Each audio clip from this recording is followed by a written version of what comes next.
How to change file and folder permissions using FileZilla. This demo assumes you already have FileZilla running on your computer and are connected to a remote server.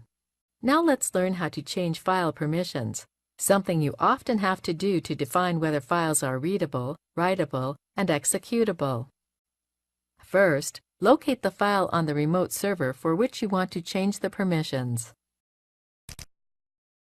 Right-click the file you want to change the permissions for, then click File Permissions.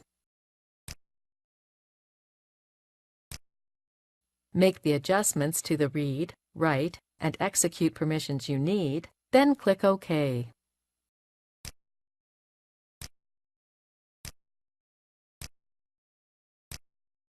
Notice the numeric value of the permissions is automatically updated.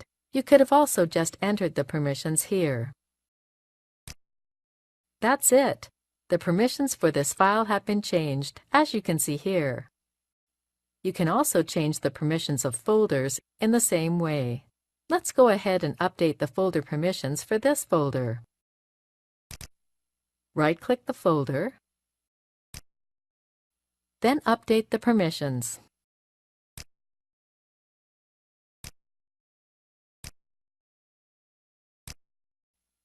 That's it. Permissions for the folder have been updated. This is the end of the tutorial. You now know how to change file and folder permissions with FileZilla.